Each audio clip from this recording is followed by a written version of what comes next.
Hey guys, Nick here from Nick's Taxes, back with another video regarding the Canada Recovery Benefits. Before we get started, I must address in my last couple videos, I wasn't very clear on the current Canada Recovery Benefit extension plan. I had the information correct in the descriptions of my videos, but in the way I communicated it, I admit I was doing that incorrectly. So to clear things up for you guys, the CRB, if it gets extended past period 19, will remain at $500 per week. And then come a point in July, that's when it would get cut down to $300 per week.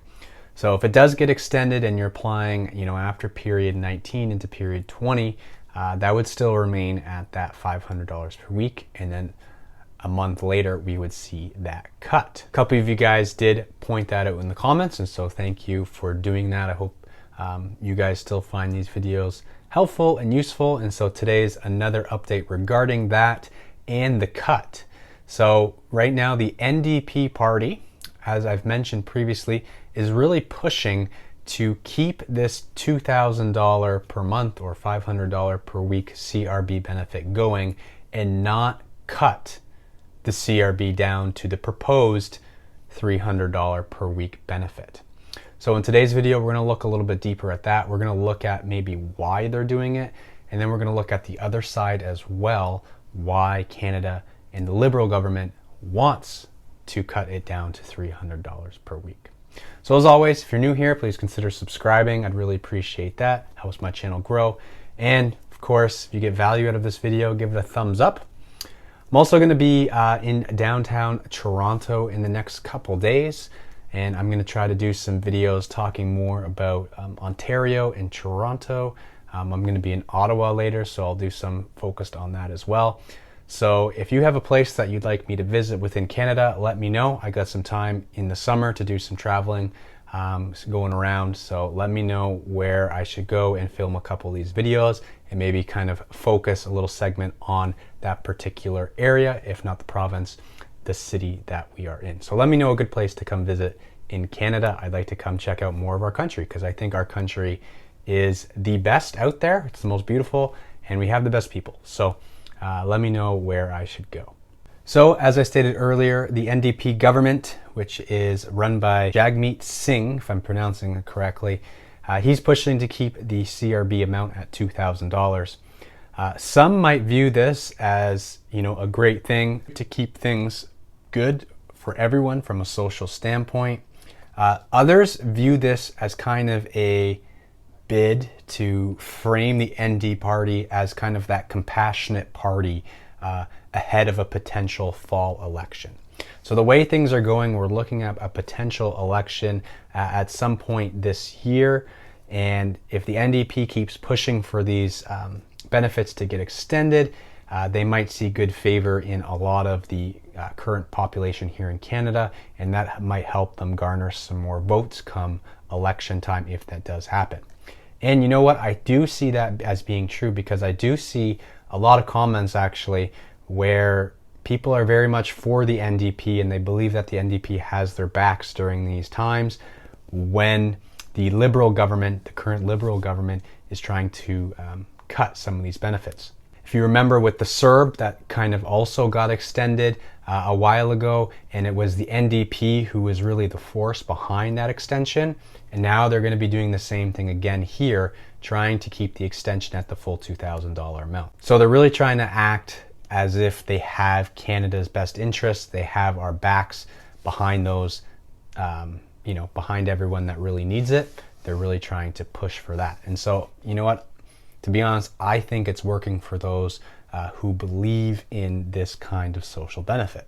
It's really been a point of contention as a lot of people are saying that the current benefits really aren't encouraging people to go back to work. It's like a disincentive, right? Why would I go to work when I can collect these benefits? Why would I even try to look for work at this point when I can get paid just as much staying at home thanks to these benefits? Some have argued that the CRB should have been lowered actually months ago, not in July, but months ago, to get people to go back to work and to help boost the economic recovery. While other progressive activists might argue the opposite, saying that vulnerable people are actually in need of a more generous and permanent social support program.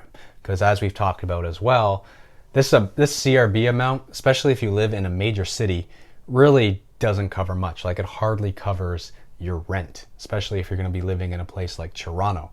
That $2,000 per month is not going far at all. So on Wednesday, the NDP had urged the federal government to get rid of the Canada Recovery Benefit reduction. And in a press conference, Jagmeet Singh said that his party had pushed for expansions to a range of support programs, including everything from healthcare to pharmacare to enhancements to the CPP, which is the Canada Pension Plan. He said on programs like the CRB, Canada Recovery Benefit, the NDP would, quote, continue to fight for families and people that need help, he said. Again, he's really trying to get that compassionate vote ahead of a potential election. He says, we, as the NDP, are the ones that are consistently committed to improving our healthcare system. And we've seen time and time again that neither the Liberals, nor the Conservatives, nor likely the Bloc, that's the Bloc Québécois, care about improving access to these universal social programs. I think that any adjustments to the CRB and to hold on to the current amount at $500 per week is the popular opinion amongst the public, because there is so many of you still that are using the CRB program and are relying on it. Now, I do recognize that some people are abusing the system, but it seems like a lot of people in our comments here are people that truly need it and are eager to get back to work, but just can't due to the current environment that we are in Canada or in our specific cities that we live in. Especially if you're in a place or if you're in a job that has to do with like tourism or fine arts, places that are closed down, entertainment industries, right? Those places are not going back to 100% anytime soon. And so it's really hard for those people to support themselves when, you know, they thrive in an industry that is completely shut down. And when it does open, it might take some time to lead back up to where they were before COVID hit. So I think the fact of reality is that while we are improving and while vaccine rates go up and while things start to open up in these different phases, there's still a lot of people who are going to be dependent on the CRB. So some current stats, the federal government has already paid out a total of $19.17 billion, that's billion, on the Canada Recovery Benefit as of June 6th. And there's been over 1.9 million different applicants for the CRB. If you were to combine the Canada Emergency Response Benefit and the Canada Recovery Benefit, the price tag would now be over $93 billion. And I mean, it's a tough spot for President Trudeau and the Liberal government because they're really feeling pressure on both ends.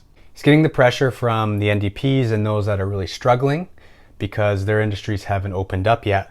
But he's also getting pressure from the other side, these business groups, saying that the CRB programs have slowed the rehiring process in the private sector, particularly among small businesses, because people think that they're better off staying home than going back to minimum wage or low-paying jobs in these areas. There's also criticism saying that Trudeau has been overly generous with the amount of COVID spending that we've seen in the last year or so. There was a survey that was recently done that found that 43% of small business operators had difficulty hiring people because they believed former workers would, quote, rather collect EI or other COVID-related benefits, and only 34% said that they didn't encounter such problems. But we'll see what happens soon as job vacancies have surged as pandemic restrictions in different provinces have gradually been lifted. Statistics Canada has estimated there were over 600,000 vacant jobs in March. This is approximately 100 basis points higher than levels prior to the pandemic. So there's more available jobs now than there was prior to the pandemic. The hospitality sector recorded the highest vacancy rate with 7.4% of jobs unfilled. For the construction sector, vacancy was at 5.8%. So we might be seeing a higher rate in those because, especially in the hospitality, people might be a little bit hesitant to go back into those sort of jobs dealing with kind of the general public. But we'll see as things kind of go along. I'll be providing you guys with more up-to-the-minute news regarding the Canada Recovery Benefit. If If you have any questions, please leave them in the comments below. Let me know what's going on. And if there's certain content you'd like to see on this channel, please drop your suggestions in the comments below. I'll see you guys in the next video. Happy taxing.